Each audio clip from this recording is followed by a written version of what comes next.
Indira Gandhi national open university के graduation course BHIC 131, जो India from earliest times to 300 CE की अवधि पर है, उसके 15वें यूनिट में, 15वीं इकाई में आप सब लोगों का स्वागत है, इस्तकबाल है। और आज हम लोग जो बात करेंगे उसका विषय है मौर्य सल्तनत के पतन के बाद भारत की परिस्थिति, यानी इंडिया आफ्टर द मौर्यास। तो मौर्य साम्राज्य के पतन के बाद से भारत के विभिन्न क्षेत्रों में किस प्रकार की राजनीतिक परिस्थितियां रहीं, उस पर भी हम लोग बात करेंगे।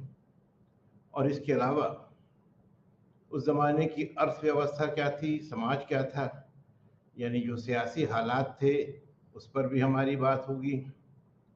और इसके अलावा जो मईशत थी और माशरा था, उसके हवाले से भी हम लोग कुछ बातों को देखेंगे।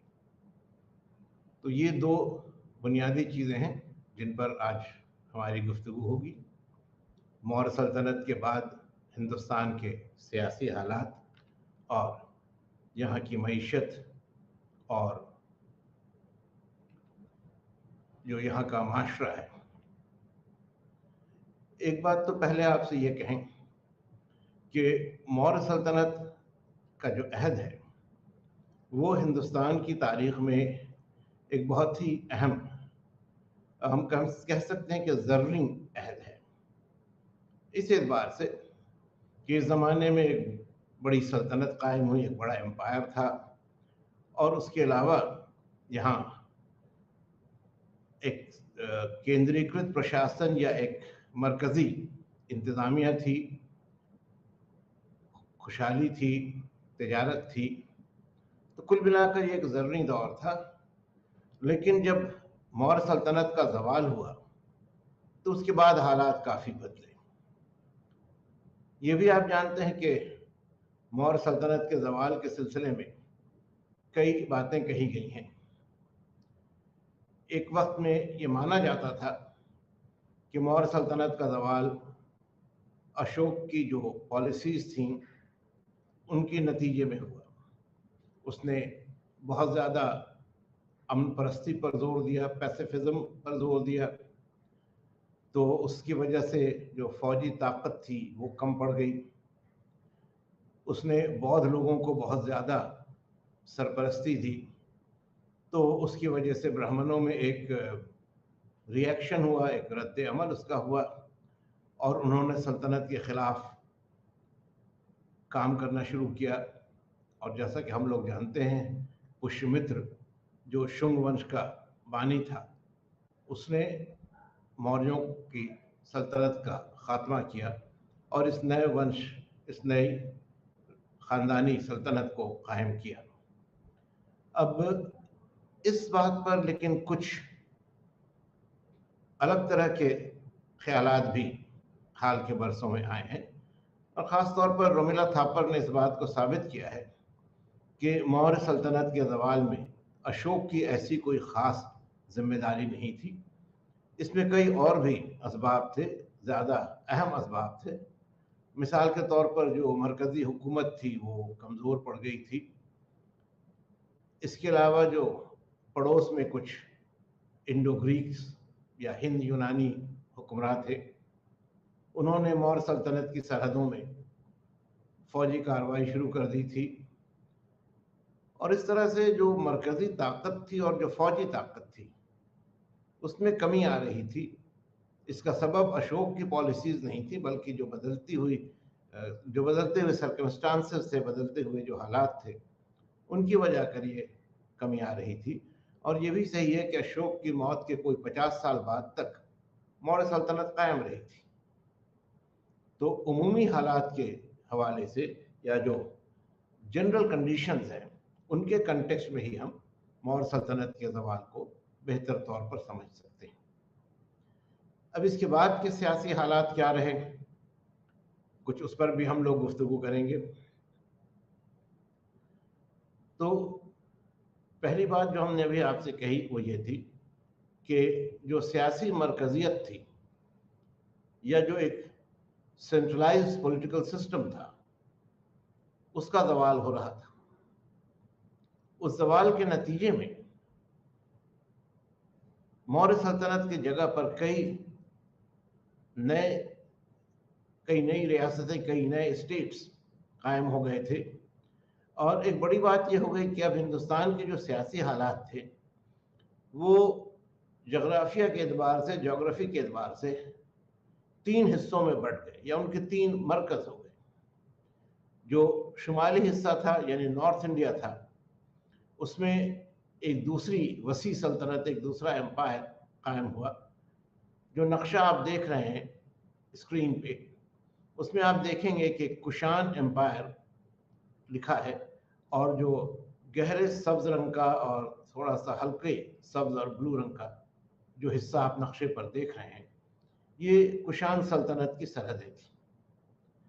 और अपने उरूज के दौर में ये सल्तनत तकरीबन मगध के इलाके से लेकर मालवा, वहाँ से होते हुए जो वस्ती हिंदुस्तान था, सेंट्रल इंडिया था, उसके बाद मगरबी किनारे तक, और फिर वहाँ से शुमाल की जानिब जाते हुए सिंध और पंजाब से हिंदू कुश पहाड़ियों तक, और फिर उससे आगे अफगानिस्तान, और वहाँ से फिर सेंट्रल एशिया और चीन तक।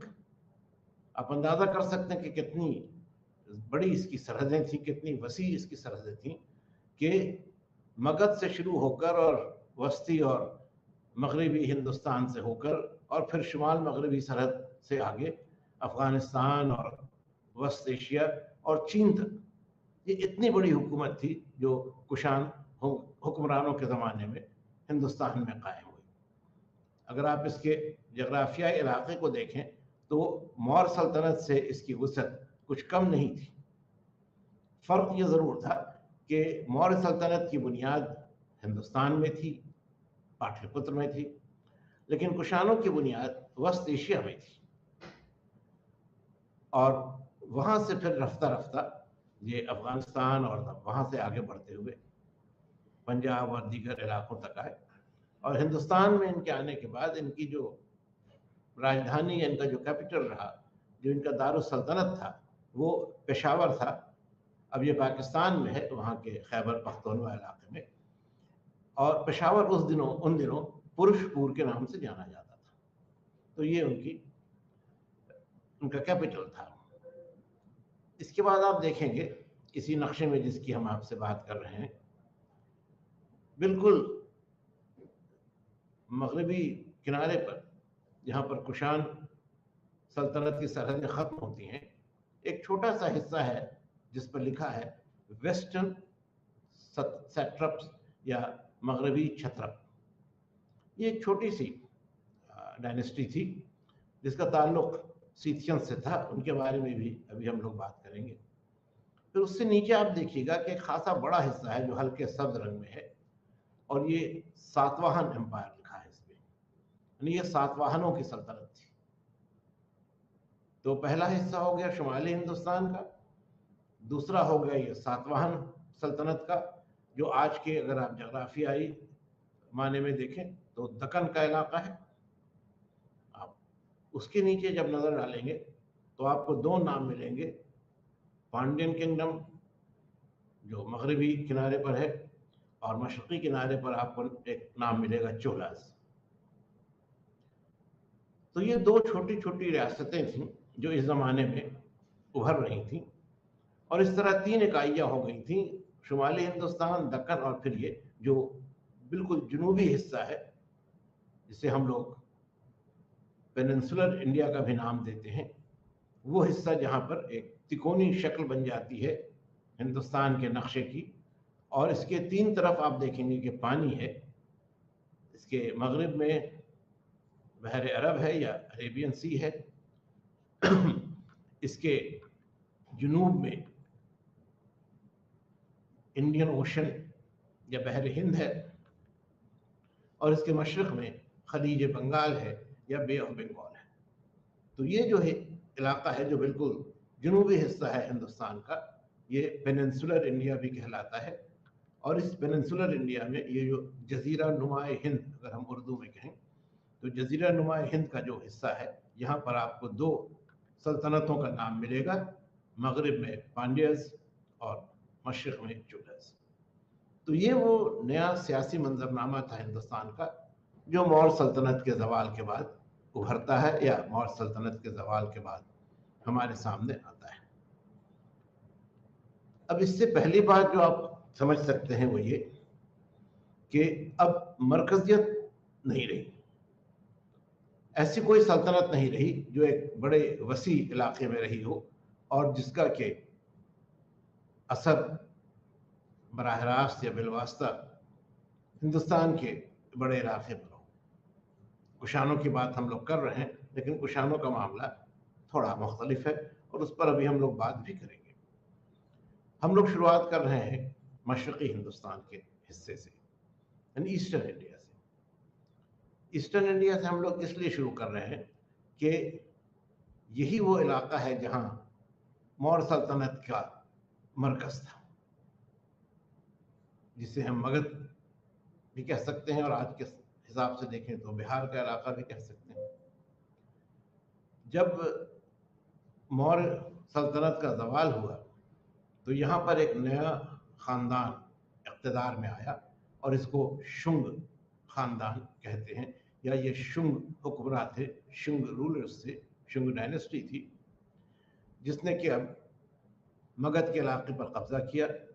और इन लोगों का असर या इनकी हुकूमत पाटलिपुत्र पर रही, और इससे थोड़ा और मगरिब की जानिब अयोध्या और विदिशा, तो पाटलिपुत्र, अयोध्या और विदिशा, इन तीन इलाकों पर शुंग खानदान की हुकूमत कुछ अरसे तक रही, मगर इनका सियासी असर कोई ज़्यादा नहीं है।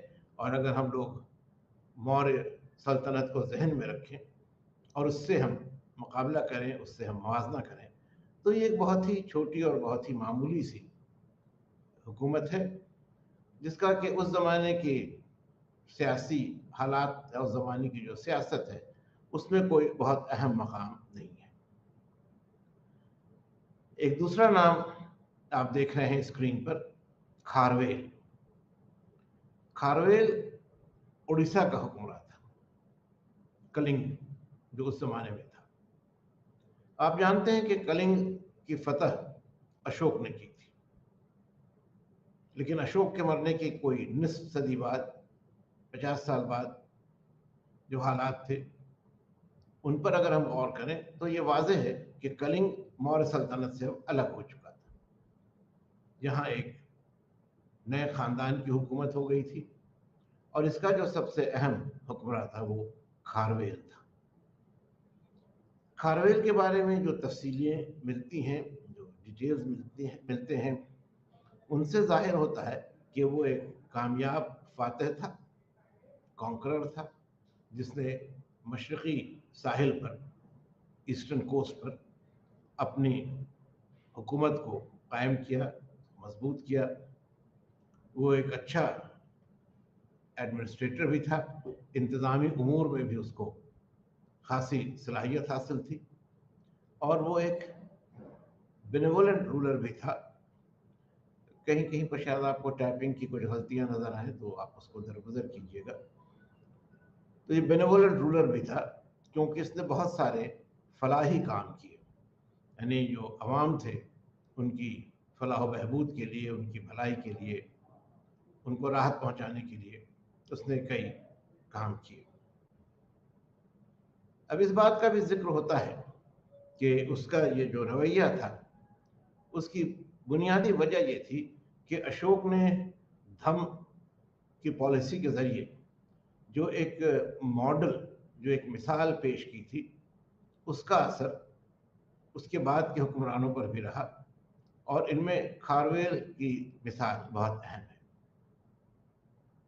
तो ये दो सल्तनतें हैं, शुंग ख़ानदान की हुकूमत है, खारवेल की हुकूमत है, और इसका असर हम अगर देखें तो मशरक़ी हिंदुस्तान में महसूस किया जाता है। तो ये एक इलाका हो गया, और कुछ दिनों के बाद इस इलाके का एक हिस्सा यानी मगध का हिस्सा, जो शुंग खानदान का हिस्सा रहा था, हुकूमत का हिस्सा रहा था, उस पर कुषाणों ने कब्जा कर लिया। लेकिन उस पर फिर हम बात करेंगे। अब हम लोग बिल्कुल दूसरे सिरे पर शुमाल मगरबी हिंदुस्तान पर नजर डालेंगे। ये जो नॉर्थ वेस्टर्न इंडिया का इलाका है, ये हिंदू कुश पहाड़ियों से आगे का, बियॉन्ड द हिंदू कुश का इलाका है। और यहाँ पे जो हुक्मरान हैं वो हिंदुस्तानी नहीं है, बल्कि आप एक तरह से कहें कि गैर मुल्की है। इनको कहीं यवन कहा गया है, कहीं इंडो ग्रीक कहा गया है, यानी हिंद यूनानी हुक्मरान। ऐसे हुक्मरान जिनकी बुनियाद तो यूनानी नस्ल में थी, लेकिन वो हिंदुस्तान से भी मुतासिर थे। और हकीकत ये थी कि ये जो इंडो ग्रीक्स थे, इनकी हुकूमत वेस्ट एशिया और सेंट्रल एशिया पर थी शुरू के दौर में। वहां से इन्होंने सल्तनत की तौसी की, उसका एक्सपेंशन किया, और ये अफगानिस्तान के इलाके तक आ पहुंचे। और यहीं पर इनकी जो कैपिटल, इनका कैपिटल सिटी इनकी जो थी, या इनकी का जो दारुल सल्तनत था, वो बैक्ट्रिया का शहर था। बैक्ट्रिया के जो हुक्मरान थे वो बुनियादी तौर पर यूनान से मुतासिर थे। जो सेल्यूसिड सल्तनत थी, यानी वो सल्तनत जो सेल्यूकस के जरिए कब्जा किए गए इलाकों पर कायम थी, और फिर इसमें जो दूसरे ग्रीक रूलर्स थे उनके इलाके भी शामिल हो गए। उनसे ही ये इंडो ग्रीक्स जुड़े थे। तो ये पहले बैक्ट्रिया में आए, अफगानिस्तान और कुछ वस्ती एशिया का इलाका रहा, लेकिन इन्होंने और भी अपनी तौसी जारी रखी, और इस तरह ये हिंदू कुश पहाड़ियों तक आ गए, और फिर उससे आगे ये पंजाब में भी आ गए। पंजाब में इनके आ जाने के बाद इनका जो असर था बैक्ट्रिया पर, वो कमजोर पड़ गया, और अब ये बुनियादी तौर पर हिंदुस्तान की सियासत या हिंदुस्तान की सियासी जिंदगी का हिस्सा बन गए। इनके बहुत सारे कॉन्ट्रीब्यूशन हैं। मिसाल के तौर पर सिक्कों के मामले में ये माना जाता है कि सोने के सिक्के पहली बार इंडो ग्रीक्स ने हिंदुस्तान में शुरू किए। इसी तरह की एक और सल्तनत कायम होती है, एक और शाही खानदान हिंदुस्तान में आता है, जिन्हें शक या सीथियंस कहा गया। सीथियंस या शक, जो हम अंग्रेजी में सीथियंस लिखते हैं, संस्कृत में शक लिखते हैं, ये हुक्मरान भी वस्त एशिया से ताल्लुक़ रखते थे, और वस्त एशिया से हिजरत करके, माइग्रेट करके, कुछ फतूहात के जरिए ये लोग भी हिंदुस्तान में पंजाब के इलाके में आए। जहां बैक्ट्रिया के हुक्मरान या जो इंडो ग्रीक रूलर्स थे, उन पर यूनान के असरात थे। यूनान की जो रिवायतें थीं, यूनान के जो इंतज़ामी मामलात थे, उनका असर था। वहाँ सीथियंस पर ईरान का असर ज़्यादा था। तो ईरान की जो सियासी रिवायत रही थी, जो सियासी इंतज़ामात वहाँ के रहे थे, उससे ये मुतासिर थे। अब रफ्ता रफ्ता ये हुआ, अभी फौरी तौर पर नहीं, लेकिन रफ्ता रफ्ता ये हुआ कि ये इंडो ग्रीक्स और सीथियंस ये हिंदुस्तान की जो आबादी थी उसमें जम हो गए, उसका हिस्सा बन गए। इन्होंने हिंदू मजहब कबूल कर लिया, और हिंदू मजहब कबूल करने के बाद इनकी ज़िंदगी हिंदुस्तान का जो एक कल्चर था, हिंदुस्तान की जो एक तहजीब थी, तमद्दुन था, उससे मुतासिर हुई। और रफ्ता रफ्ता इनकी जो एक अलग पहचान थी, ये जो बाहर से आने वाले हुक्मरान के तौर पर थे, वो पहचान इनकी ख़त्म हो गई, और ये हिंदुस्तानी हुक्मरानों के ज़ुमरे में शामिल हो गए।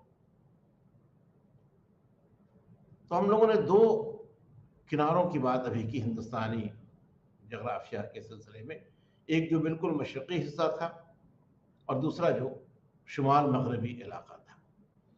इन दो का जिक्र हमने इसलिए आपके साथ किया कि इनसे हम जो उस वक्त की जगराफियाई सरहदें हैं उनका तयन कर सकते हैं, यानी कहाँ तक हिंदुस्तान और उस पर हुकूमत करने वाले जो ख़ानदान थे वो अपना असर रखते थे।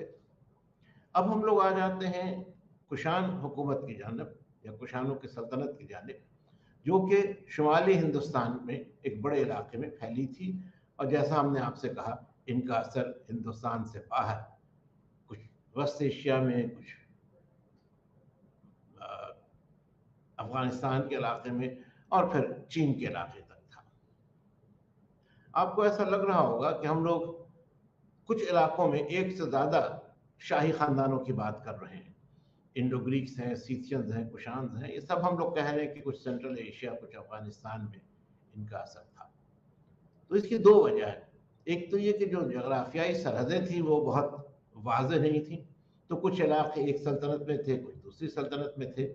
और दूसरे ये कि जो उसका जो टाइम फ्रेम है उसमें भी फ़र्क था।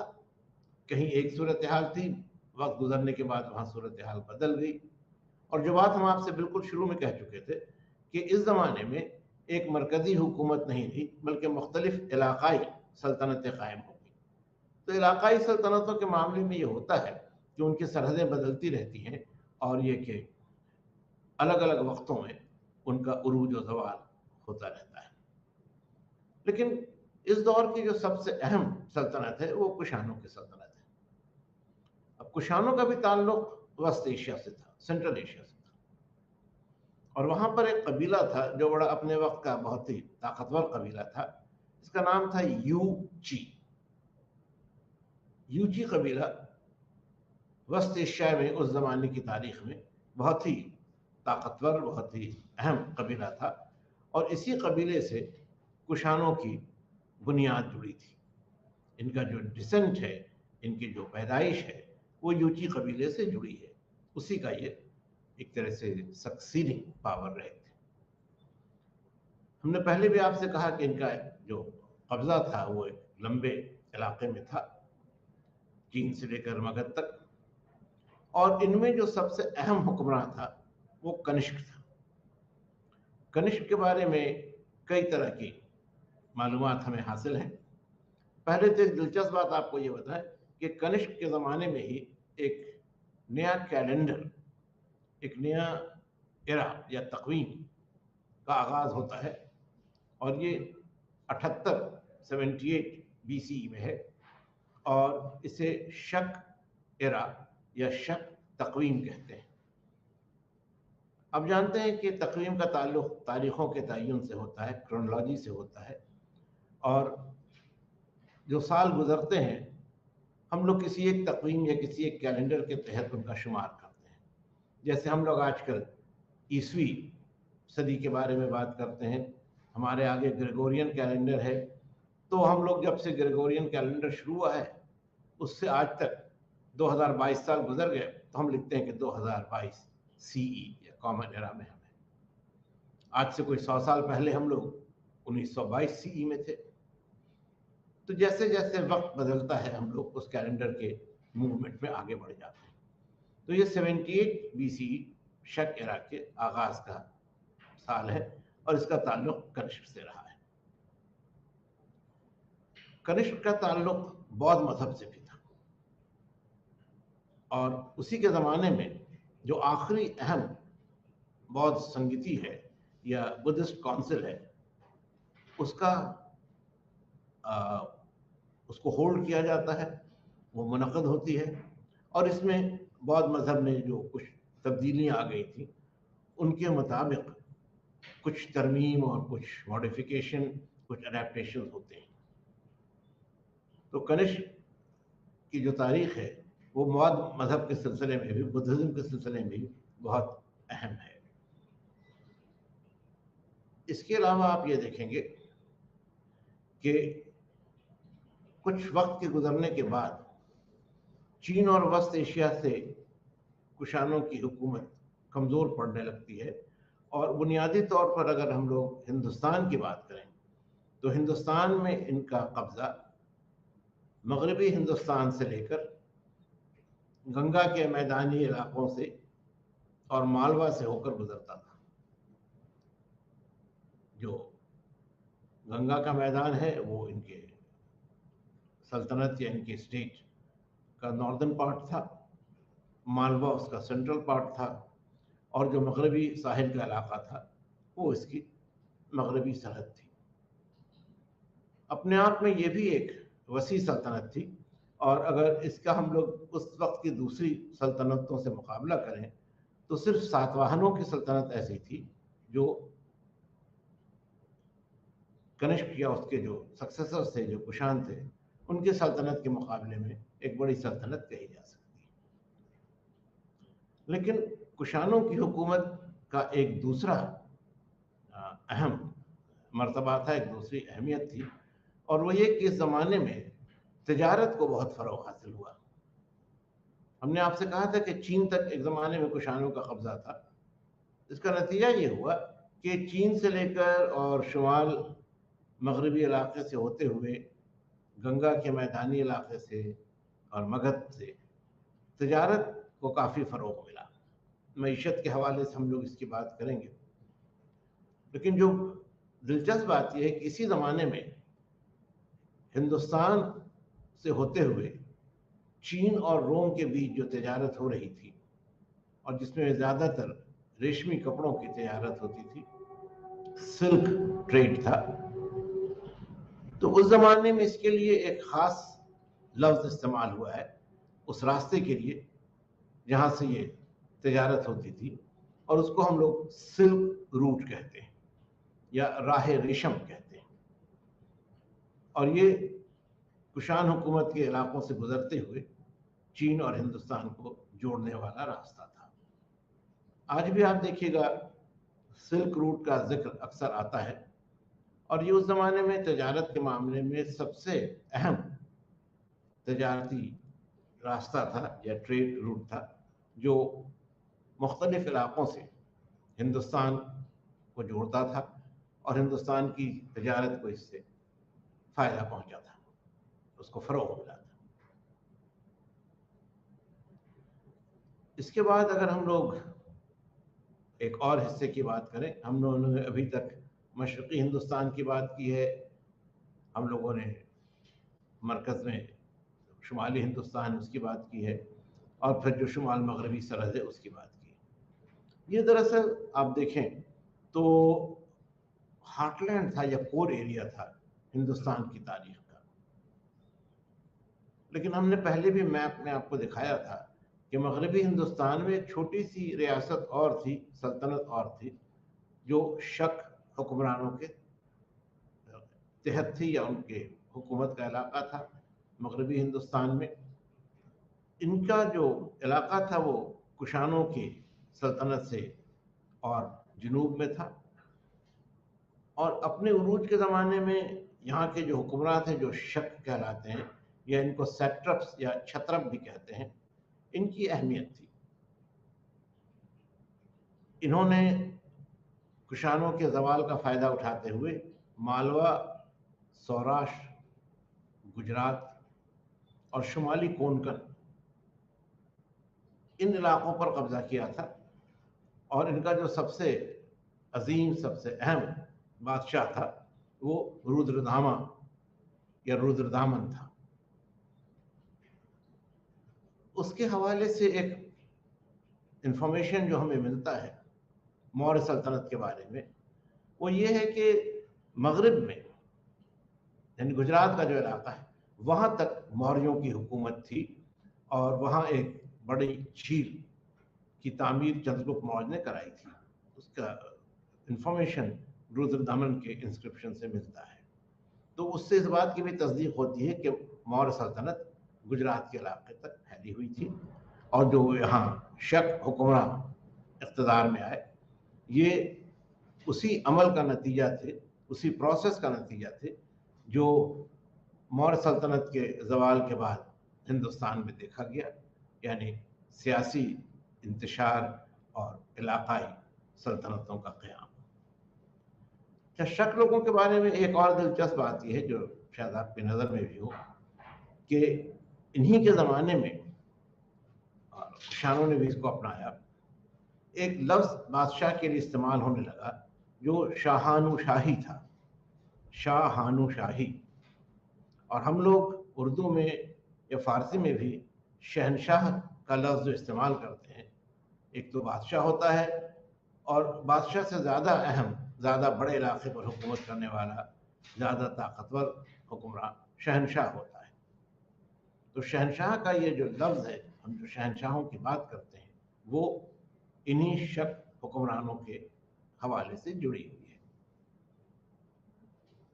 और इनका कब्ज़ा, जैसा कि आपने देखा, मालवा और सौराष्ट्र, गुजरात और कोंकण के इलाकों पर था।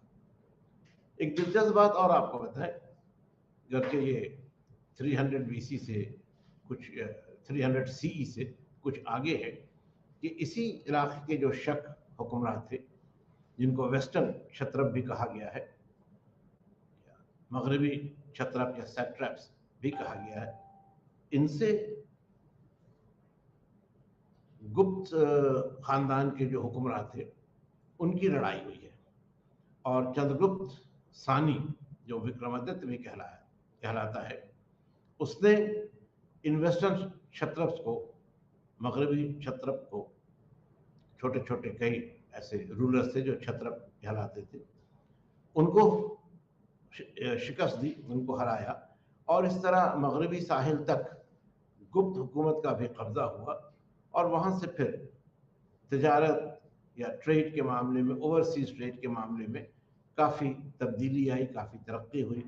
और गुप्त हुक्मरानों के दौर में जो एक हम लोग खुशहाली देखते हैं, जो एक प्रॉस्पेरिटी देखते हैं, उसकी एक बड़ी वजह ये वेस्टर्न ट्रेड भी था। तो आप इससे ये भी अंदाज़ा कर सकते हैं कि जो शक हुक्मरान थे, उनके पास जो माशी वसाइल थे या जो तजारती वसाइल थे, उनकी ज़्यादा कमी नहीं थी। लेकिन सियासी मामले में उनका इक़्तिदार बहुत ज़्यादा नहीं था, उनका इक़्तिदार कमज़ोर हो चुका था, और इसीलिए उनकी हुकूमत ज़्यादा दिनों तक कायम नहीं रह सकी। और उस इलाके की जो माशी खुशहाली थी, जो तजारत की तरक्की याफ्ता शक्ल थी, उसका फ़ायदा गुप्त हुक्मरानों ने हासिल किया। अब हम लोग एक और इलाके की तरफ नज़र करें, और ये मरकज़ी हिंदुस्तान का इलाका है, जहाँ आप कई छोटी बड़ी कबायली रियासतों का वजूद देखेंगे। ट्राइबल किंगडम्स हैं, ट्राइबल स्टेट्स हैं। आपने गौर किया होगा कि अब तक जिन इलाकों की हम लोग बात कर रहे थे, उनमें कहीं ना कहीं किसी न किसी तौर पर मुस्तहकम सल्तनतें कायम हुई थी, चाहे कम वक्त के लिए हो या ज़्यादा वक्त के लिए हो, लेकिन ऐसी सल्तनतें कायम हुई थी जिन्होंने अपने इलाके में अपना असर एक एक खासे लंबे अरसे तक कायम रखा। लेकिन जिन रियासतों की हम लोग अब बात करने जा रहे हैं, यानी जो कबायली रियासतें हैं, वो सही मायनों में उस दौर के सियासी इंतशार या पॉलिटिकल डिसइंटीग्रेशन को जाहिर करती हैं। पॉलिटिकल डिसइंटीग्रेशन इस एतबार से कि मौर्यों के ज़माने में ये इलाका मौर्य सल्तनत के मातहत था, लेकिन बहुत ज़्यादा तफसील इसके बारे में नहीं मिलती है। ये कहना मुमकिन नहीं है कि किस हद तक मरकज़ी हुकूमत का यहाँ असर था, और किस हद तक यहाँ जो अपनी कबायली रियासतें थीं, उनकी एक तरह की खुद मुख्तारी या उनकी ऑटोनॉमी थी। सूरत हाल जो भी रही हो, लेकिन जब मौर्य सल्तनत का ज़वाल हुआ, तो उसके असरात इस इलाके में भी महसूस किए गए, और यहाँ एक सियासी इंतशार की कैफियत आई, एक खलफशार की कैफियत आई, और कई छोटी बड़ी रियासतें अलग हो गई। इनका आपस में एक कंटेस्ट भी रहा, आपस में मुकाबला भी रहा, एक दूसरे से इनकी लड़ाइयाँ भी हुई, और यहाँ पर कोई एक मुस्तकिल या कोई एक मुस्तहकम सल्तनत के बारे में हम ज़्यादा मालूमात नहीं रखते हैं।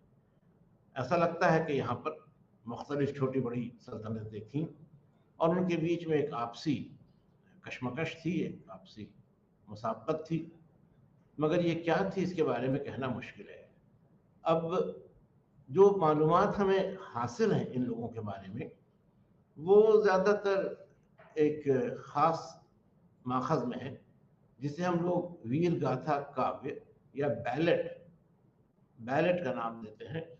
ऐसी कहानियाँ जो किसी इलाके के जो बड़े जांबाज सिपाही सालार थे, जो बड़े वॉरियर्स थे, ग्रेट वॉरियर्स थे, उनकी ज़िंदगी की दास्तानें हैं। तो अब इसमें मुश्किल ये है कि ये दास्तानें हैं और दास्तानों में जो दास्तान गो है, जो दास्तान लिखने वाला है, कहने वाला है, उसको बड़ी आज़ादी होती है, बड़ी रियायत उसको हासिल होती है कि वो अपने हीरो के बारे में, जो उसके बयानिया या उसके बैलेट का हीरो है, उसके बारे में तारीफ की बातें, अच्छाई की बातें बढ़ा चढ़ा कर बयान करें। ये मसला और मकामों पर भी आता है, इसके आगे भी हम लोग इस पर बात करेंगे। तो वीर गाथा काव्य में या बैलेड या फोक लिटरेचर भी हम उसे कह सकते हैं, यानी ऐसा अदब, ऐसी तसनीफें जो बिल्कुल आम लोगों के बीच मकबूल थी या आम लोग उनसे मुतासिर थे। तो इनकी तारीखी सदाकत या जो हिस्टोरिकल ऑथेंटिसिटी है, उसके बारे में यकीन करने में कुछ दुश्वारी भी होती है।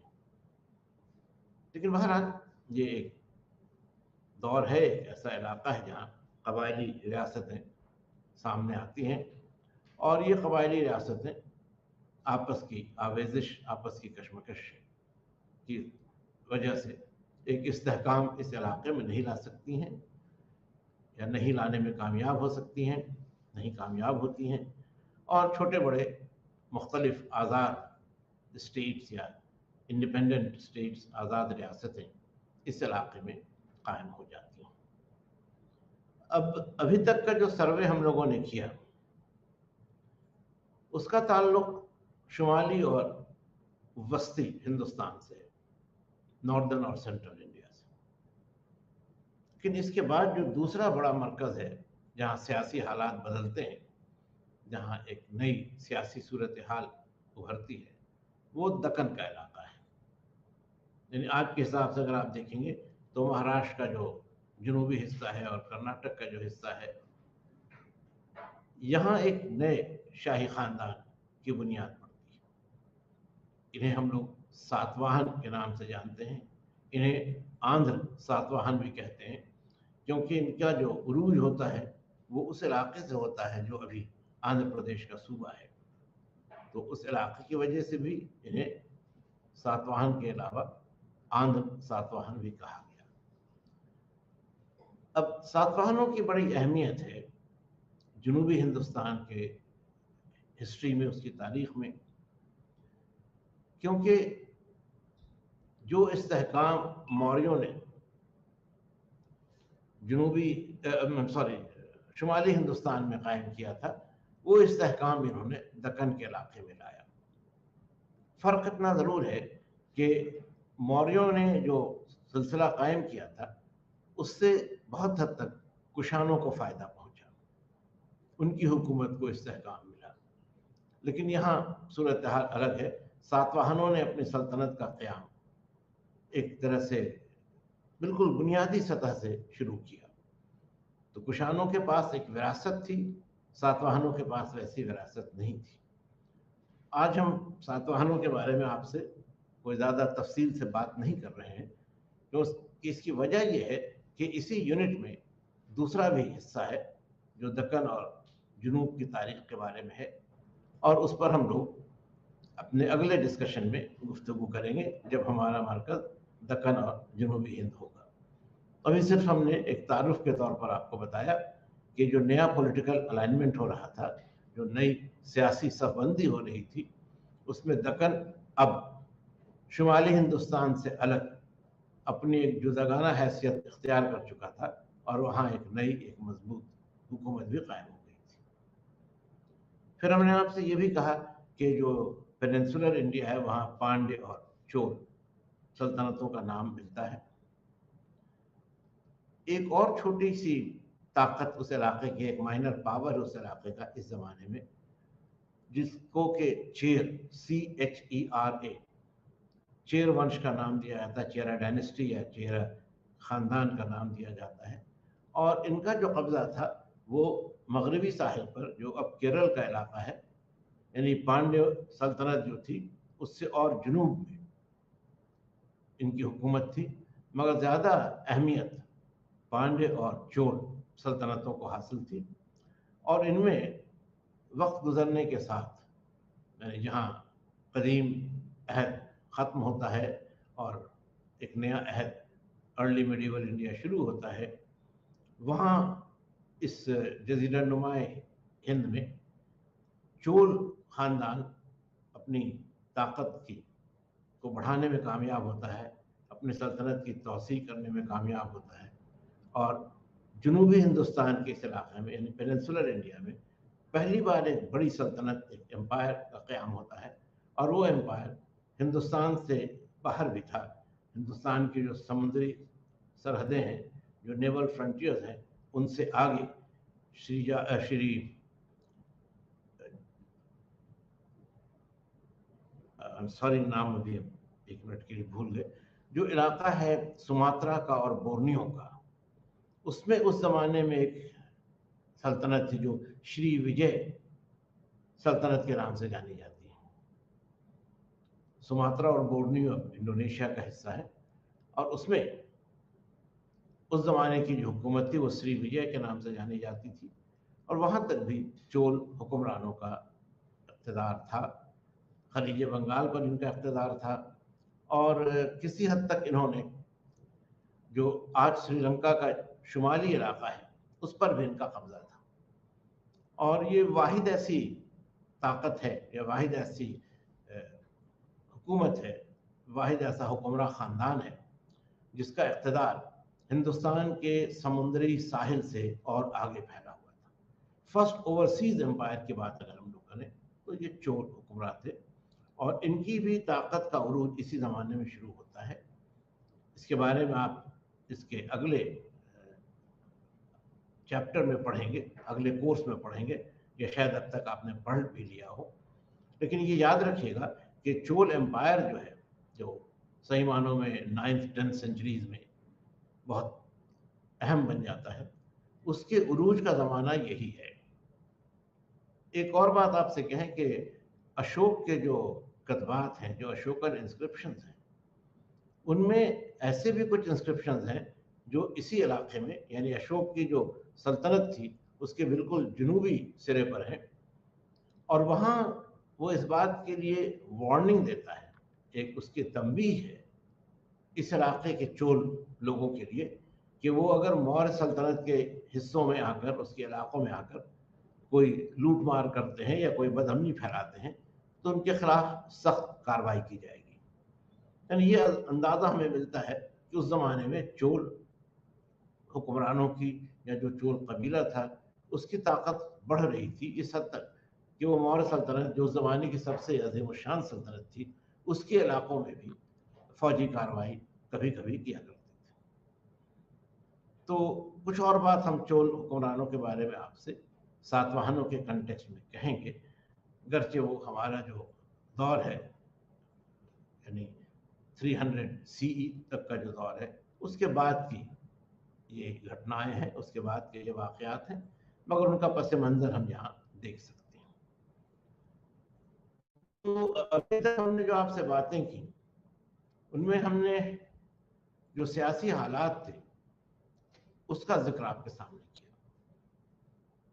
अगर हम लोग उमूमी तौर पर देखें, जनरल ओवरव्यू लें, तो सियासी हालात की बुनियादी खासियत इस ज़माने में ये है कि मरकज़ी हुकूमत ख़त्म हो जाती है, इलाकाई सल्तनतें कायम हो जाती हैं, कुछ इलाकों में ये सल्तनतें मुस्तहकम होती हैं, इनका ज़्यादा अरसे तक वजूद बना रहता है, कहीं ये गैर मुस्तहकम होती हैं, इंतशार की कैफियत रहती है, सल्तनतें बदलती रहती हैं, उरूज और ज़वाल के दौर से गुजरती हैं।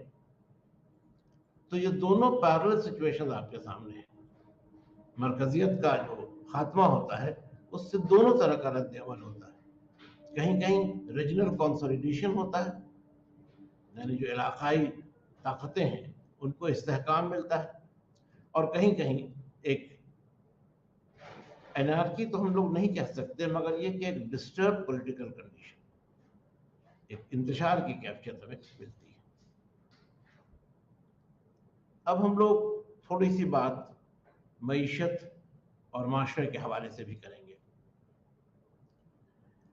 इस ज़माने में मईशत की जो सबसे बड़ी खूबी है, जो सबसे बड़ा फीचर है, वो है एक्सपेंशन ऑफ एग्रीकल्चर, ज़राअत की तौसी।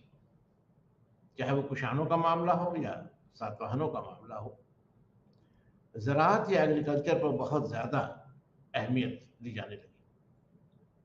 और उसके नतीजे में हम देखते हैं कि जो किसान हैं, जो पेजेंट्स हैं, उनकी हालत पहले से काफ़ी बेहतर होती है।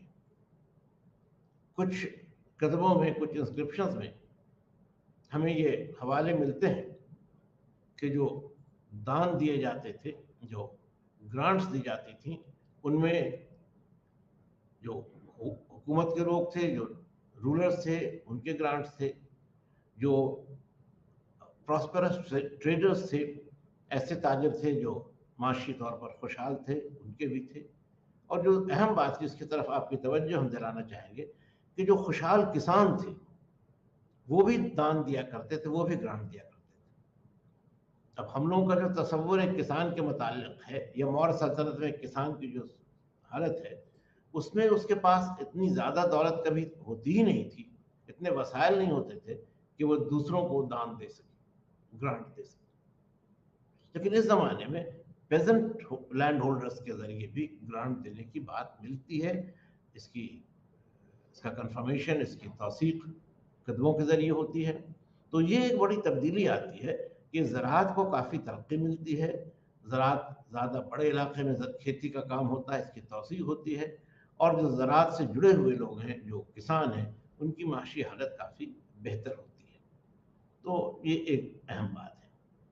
दूसरी बात है कि इस ज़माने में इरिगेशन या आबपाशी, सिंचाई का जो काम है, उसमें खातिर खा तरक्की होती है। बहुत सारे ऐसे हुक्मरान हैं जिनके बारे में हमें मालूमात हासिल होती हैं कि उन्होंने पानी का नज़्म करने के लिए नहरें बनवाई, तालाब बनवाए। अब जैसे रुद्रदामा का जिक्र हम आपसे कुछ देर पहले कर रहे थे, जिस झील की हम बात कर रहे थे, सुदर्शन लेक की हम बात कर रहे थे, वो मौर्यों के ज़माने में बनी ज़रूर है, लेकिन उसकी असर नौ तामीर का जो मामला है, जो उसका रिनोवेशन है, वो रुद्रदामा के ज़माने में हुआ है। सातवाहनों के हवाले से भी हमें आबपाशी के निज़ाम के बारे में मालूमात हासिल होती हैं, उस पर भी हम लोग बात करेंगे। इसके बाद जो डिस्कशन होगा, अगला डिस्कशन, उसमें बात करेंगे। तो ज़राअत को काफ़ी अहमियत हासिल है, बादशाहों के ज़रिए ज़राअत के फ़रोग़ के काम किए जा रहे हैं, ज़राअत से जुड़े हुए जो लोग हैं वो खुशहाल हो रहे हैं। ये एक अहम बात है। दूसरी बात ये थी कि इस ज़माने में ट्रेड या तिजारत को भी बहुत फ़रोग़ हासिल हुआ। अब हम लोग शुमाली हिंदुस्तान की अगर बात करें तो एक ज़िक्र उत्तरापथ का आता है, यानी शुमाली हिंदुस्तान का रास्ता, जो पेशावर से लेकर गंगा के मैदानी इलाके तक फैला था। और ये उत्तरापथ इतना अहम था तिजारत के मामले, और भी तिजारती रास्ते हैं जो मुख्तलिफ शहरों को एक दूसरे से जोड़ते हैं, विदिशा को पाटलिपुत्र से जोड़ते हैं वगैरह। लेकिन उत्तरापथ की बात हम आपसे कह रहे थे, ये इतना अहम रास्ता था कि बाद में अर्ली मेडिवल पीरियड में, फिर हम आपसे कह रहे हैं, आपके सिलेबस का जो अभी का पेपर है उससे थोड़ा आगे की बात है, उस ज़माने में ये होता है कि मौर्य सल्तनत का ज़वाल होने के बाद इस इलाके में तिजारत काफ़ी बढ़ जाती है, और उत्तरापथ का अहम हिस्सा ये हो जाता है कि इसके बाद ये इलाका हिंदुस्तान में सियासी बरतरी और माशी बर्तरी की अलामत बन जाता है। चुनांचे बाद के दौर में जो हुक्मरान हैं वो उत्तरापथ स्वामी खुद को कहते हैं, यानी ऐसे लोग जिनका उत्तरापथ पर कब्जा है, उस पर उनका इख्तियार है। तो ये उत्तरापथ स्वामी का जो लफ्ज़ है, इससे ये जाहिर होता है कि उत्तरापथ का इलाका उस ज़माने में कितनी अहमियत हासिल कर चुका था, और ये अहमियत तजारत के सबब थी। दूसरा जो अहम मामला था तजारत का वो ये था कि रोम के साथ तजारत बड़े पैमाने पर हो रही थी। हमने आपसे राह रेशम या सिल्क रूट की बात कही, तो ज़राअत और तजारत जो दो बुनियादी चीज़ें थी उस ज़माने में मईशत की, दोनों में खातिर ख़्वाह तरक्की हुई है, बेहतरी आई है। अब जहाँ तक माशरे का सवाल है, सोसाइटी का सवाल है, तो यहाँ पर दो चीज़ें हम फिर देखते हैं। एक बड़ी बात ये होती है कि जो ब्राह्मण हैं उनकी बर्तरी की अब तौसीक होती है, वो कन्फर्म हो जाती है। माशरे में ब्राह्मणों का जो हिस्सा है वो अहम हो जाता है, उनका जो रोल है, जो आप कह सकते हैं कि उनकी भूमिका है, महत्वपूर्ण हो जाती है, अहम हो जाती है। और उनको बहुत तरह की सहूलतें अब हासिल हो जाती हैं, जिनमें एक बड़ी बात यह है कि उनको लैंड ग्रांट्स या ज़मीनें दी जाने लगती हैं वजीफ़े के तौर पर, मदद माश के तौर पर। ये अल्फाज जो हम कह रहे हैं वजीफ़ा या मदद माश, ये उस ज़माने में इसका इस्तेमाल नहीं होता था, ये मिडीवल पीरियड के अल्फाज हैं, लेकिन नौयत वही थी। उर्दू में आज भी हम वही कहते हैं कि लोगों को उनकी ज़िंदगी के लिए कुछ वसाइल देने के लिए, या कुछ जो उस ज़माने के मंदिर थे उनकी आमदनी को बनाए रखने के लिए बादशाहों की तरफ से ज़मीन दी जाने लगी थी। तो इससे ब्राह्मणों का जो असर था, ब्राह्मणों की जो क़ुव्वत थी या जो उनकी ताकत थी माशरे में, वो काफ़ी बढ़ गई थी। और इस तरह आप देखेंगे कि जो ज़ातबंदी का निज़ाम था वो अब दक्कन में भी फैल चुका था, और दक्कन में इस निज़ाम के तहत ब्राह्मणों का इख्तियार, ब्राह्मणों की ताकत काफ़ी बढ़ चुकी थी। जो बाकी लोग हैं ज़ातबंदी निज़ाम में, जो और दो तीन बल्कि दर्जे हैं, उनके सिलसिले में जो तब्दीलियाँ आती हैं वो हम आगे आपसे फिर सातवाहनों के दौरे हुकूमत के हवाले से कहेंगे। ब्राह्मणों का जिक्र हमने इसलिए किया कि उनकी जो सूरत हाल है या उनका जो रुतबा था वो शुमाल में भी और जनूब में भी एक ही तरह से अहम होने लगता है। फिर जब हम माशरे की बात करते हैं, सोसाइटी की बात करते हैं, तो ख़वातीन के बारे में भी ज़िक्र ज़रूरी हो जाता है, क्योंकि आप जानते हैं कि माशरे का जो निस्फ़ हिस्सा है वो ख़वातीन है। तो इस ज़माने में हम लोग ये देखते हैं कि ख़वातीन की जो हालत है वो काफ़ी बेहतर हो जाती है, पहले के मुकाबले में उनके हालात काफ़ी बेहतर हैं। तिजारत में वो हिस्सा लेती हैं, माशी सूरत हाल उनकी पहले से बेहतर हो जाती है। वो कुछ जो प्रोफेशन उस ज़माने के थे, कुछ जो मुख्तलिफ ज़रिए थे एम्प्लॉयमेंट के, रोज़गार के, उसमें उनकी हिस्सेदारी होती है। और कहीं ना कहीं एक ऐसे लिबरल, एक ऐसे आज़ाद ख्याल माशरे को हम पाते हैं जो ख़वातीन की जानिब या ख़वातीन के मामले में ज़्यादा लिबरल है, उसका जो रुख है वो ज़्यादा आज़ाद ख्याल है, और बहुत सारी पाबंदियाँ जो पहले के दौर में ख़वातीन पर रही हैं अब वो उनसे कम से कम दक्कन के इलाके में बरी हो जाती हैं। अब इसकी एक सिर्फ मिसाल आपको अभी हम दें, तफसील से बात आगे होगी, कि जो सातवाहन ख़ानदान था उसमें अक्सर हुक्मरानों का जो नाम आता था तो उसमें वालिद की जगह वालदा का नाम आता था, यानी फादर का नहीं बल्कि मदर का नाम आता था। अब शतकर्णी बड़ा मशहूर हुक्मरान हुआ है, उसके बारे में हम आपसे बात आगे करेंगे, लेकिन उसका जो जिक्र आता है वो आता है गौतमी पुत्र शतकर्णी के तौर पर, यानी गौतमी का बेटा, उसकी वालदा का नाम आता है, मदर का नाम आता है।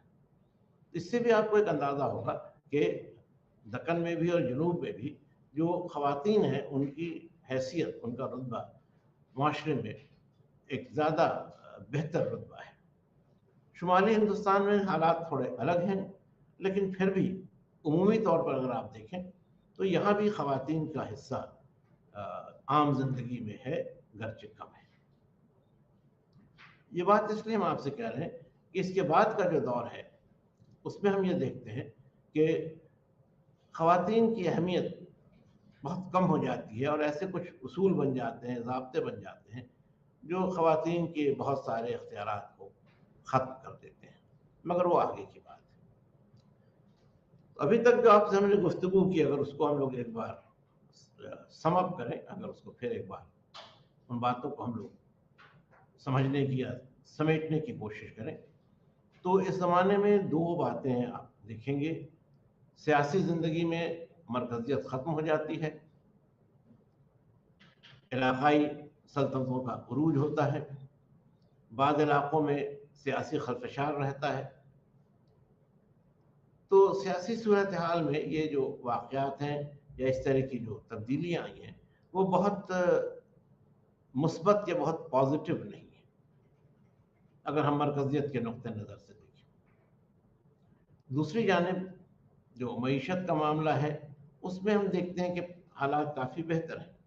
ऐसा नहीं हुआ कि मरकज़ी निज़ाम ख़त्म हो जाने के साथ जो माशी तरक्की थी, जो माशरे की सूरत हाल थी, उसमें भी कोई इंतशार या खलफशार आया, ऐसा नहीं हुआ।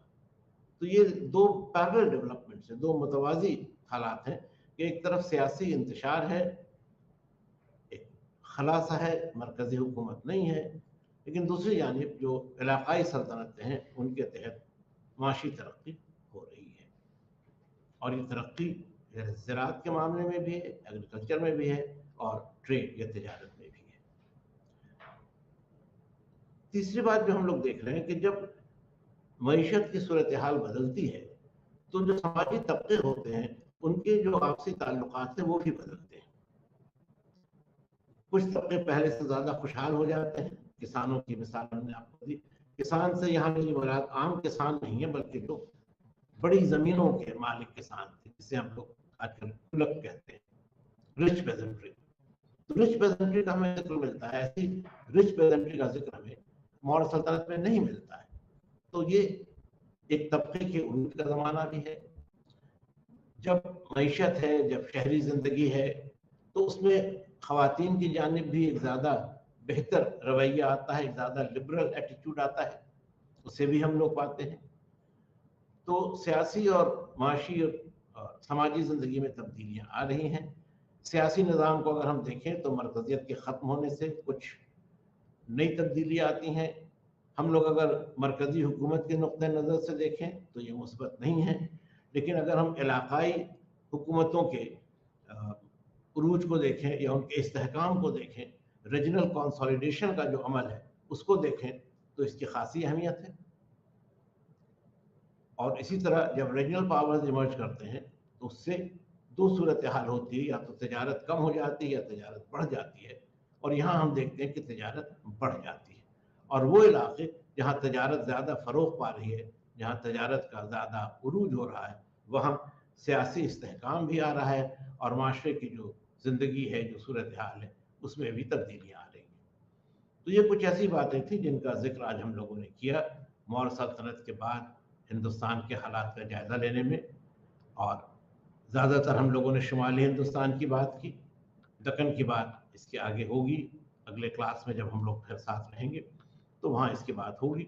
और आज के इस लेक्चर के आखिर में फिर एक बार हम आपका शुक्रिया अदा करते हैं, और ये आप कहना चाहेंगे कि आपका इस सिलसिले से, इस कोर्स के सिलसिले से जो ताल्लुक़ रहा है, हम उसको उसका इस्तक़बाल करते हैं, उसको खुशामदीद कहते हैं और उम्मीद करते हैं कि ताल्लुक़ आगे भी इसी अंदाज़ में बना रहेगा। तो आप लोगों का बहुत